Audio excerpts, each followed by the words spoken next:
ఛా, ఎలా అయిందేంటి?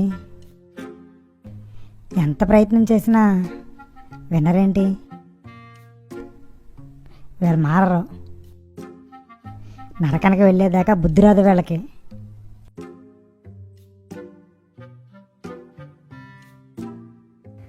ఏంట్రా రమ్మన్నావు? యాక్చువల్గా నేనే ఒక ఇంపార్టెంట్ విషయం నీతో మాట్లాడాలని అనుకున్నాను. ఎంతలో నువ్వే ఫోన్ చేసావు. ఏంట్రా ఇది? అది తర్వాత చెప్తాను గాని నువ్వేంట్రా విడవబడిన క్రైస్తవుళ్ళ అంతడాలుగా ఉన్నావు? మన జోసెఫ్ గాడి కోసం చాలా బాధగా ఉందిరా. వాడు ఇలా చేస్తాడనుకోలేదు. ఏరా, ఏం చేశాడు? ఏం చెప్పనరా, వాడు చేస్తున్న పనులు చూసి వాడు ఏమైపోతాడన్న బాధతో మోకాలు అరిగేలా ప్రేయర్ చేస్తున్నాను. రేయ్, ఏం చేశాడో చెప్పరా ముందు. 20 రోజుల్లో పెళ్లి పెట్టుకున్నాడురా. అయితే అంటావేంట్రా? ఇవి లెంట్ డేస్. ఓ, శ్రమదినాల్లో పెళ్ళేంట్రా? ఎంత ఘోరం రా ఇది. అవునా? పైగా డే టైంలో పెళ్ళంట. అయితే అంటావేంట్రా? లెంట్లో పగల భోజనం చేయొచ్చా? అవునా? పైగా చికెన్ అంట. అయితే అంటావేంట్రా బాబు? లెంట్లో చికెన్ తినడం ఎంత పాపమో తెలుసా? ఇది చాలదన్నట్లు షూ వేసుకుంటాడంట్రా.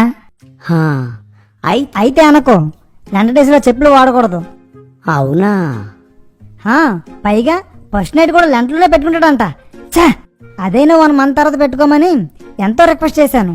లెంట్ డేస్ లో భార్య భర్తలు ఒకసారి పడుకోవచ్చారా? ఎంత ఘోర పాపం రా అది. కంట్రోల్ చేసుకోరా. ఎలా కంట్రోల్ చేసుకోగలనరా? నా గుండెల్లో అగ్నిపర్వతం మండుతున్నట్లుంది. ఎందుకురా అంత ఫీల్ అయిపోతున్నావు? నీకు వాక్యం తెలిస్తే ఇలా మాట్లాడవురా. సహోదరుడు తప్పిపోతే దారికి తీసుకురావాల్సిన బాధ్యత మనదేరా. అయితే మన జోసెఫ్ గారు దారి తప్పేశాడంటావా? దారి తప్పడమే కాదురా, పాప ఊబిలో దిగిపోతున్నాడు. నీకు అసలు బాధ్యత లేదు, భారమూ లేదు. నిజమేరా, నాకు వాక్యం తెలియక జోసెఫ్ గారి కోసం బాధ రావట్లేదు. నాకు లెంట కోసం కొన్ని రిఫరెన్స్లు చూపించరా, అవి చూసైనా భారం తెచ్చుకుంటాను. తప్పకుండా చెప్తానురా. నువ్వు కూడా నాతో వస్తే ఎలా అయినా వాడితో పెళ్లి ఆపించేయచ్చు. లెంట కోసం నీకు ఏ వచనాలు కావాలో అడుగు. అసలు లెంట్ అంటే ఏంట్రా? యేసుక్రీస్తు సిలువ వేయబడిన రోజుకి 40 రోజుల ముందు నుండి శ్రమదినాలు రా. వాటిని లెంట అంటారు. అవునా? ఒక్క నిమిషం ఆగరా. అలా అని బైబిల్లో ఎక్కడుందో ఒక్క రెఫరెన్స్ చెప్పరా, రాసుకుంటాను. అది మత్తయిలోనా? మత్తయి కాదు. పోనీ మార్కా? చెప్తాను, అది గ్యాప్ వదులు. నెక్స్ట్ క్వశ్చన్ అడుగు. ఓకేరా, 2 లైన్లు వదిలేశాను.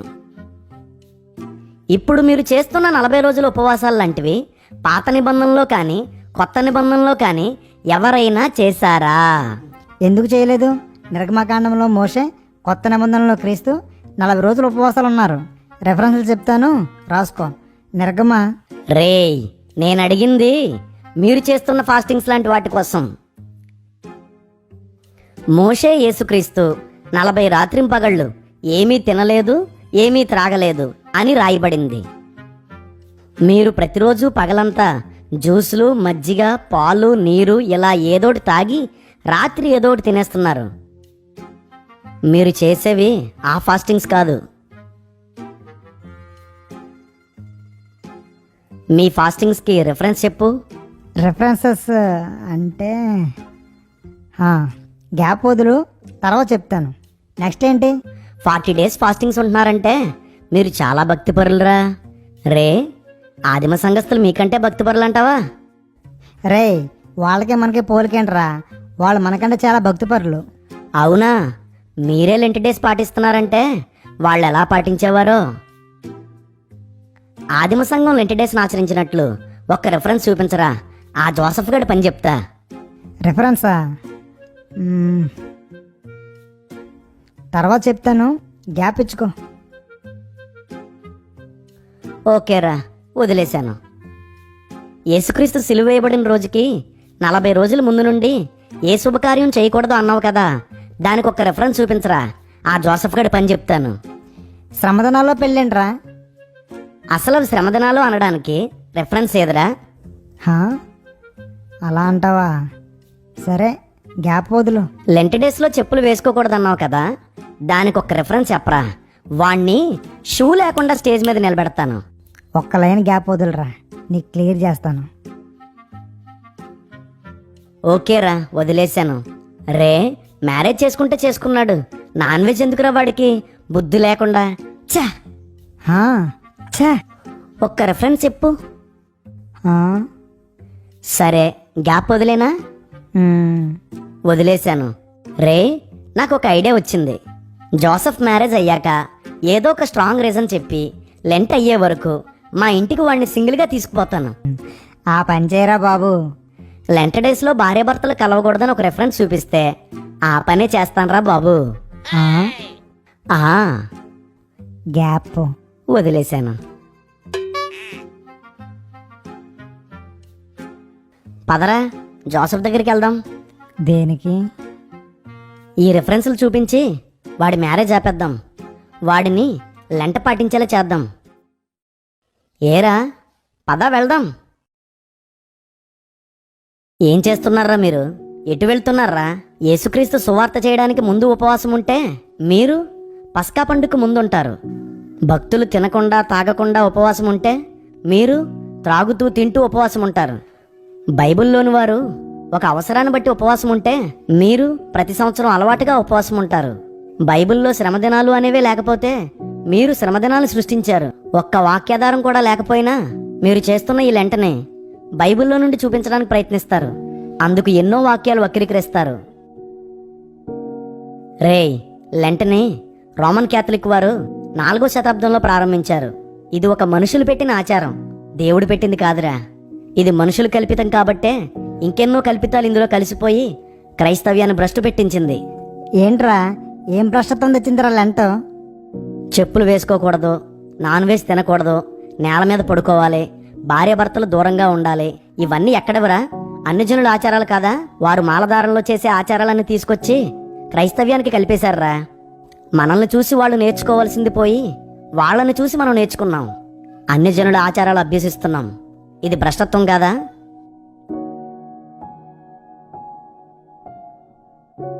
అన్యజనులు మోడంలో ఆషాఢంలో శుభకార్యాలు చేయరు.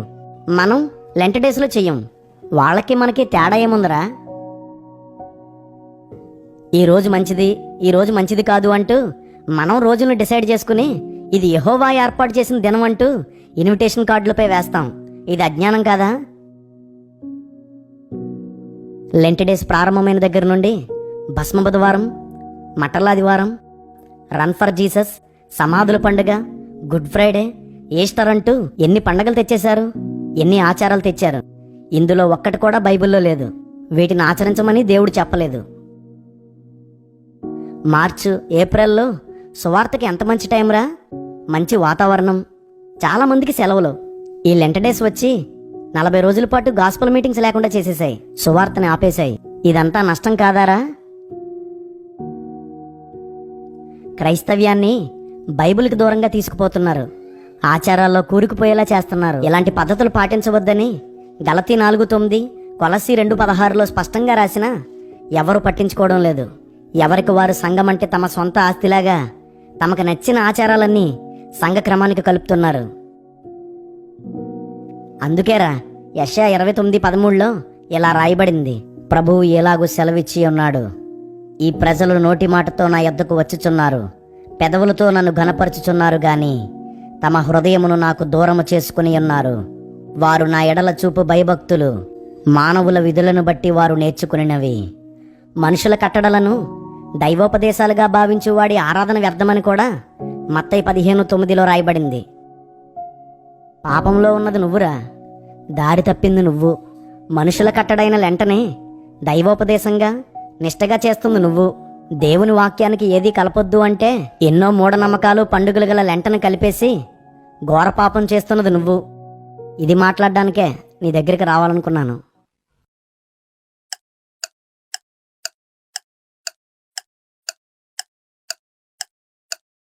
నువ్వు చెప్పింది కరెక్టేరా, కానీ ఈ లెంట్లో ఒక ముక్కు మొక్కుకున్నాను, అది తీరిపోయాక ఇక లెంట మానేస్తాను. నువ్వు మారవురా. ప్రభు వచ్చే వరకు మారవు. మీరైనా మారండి.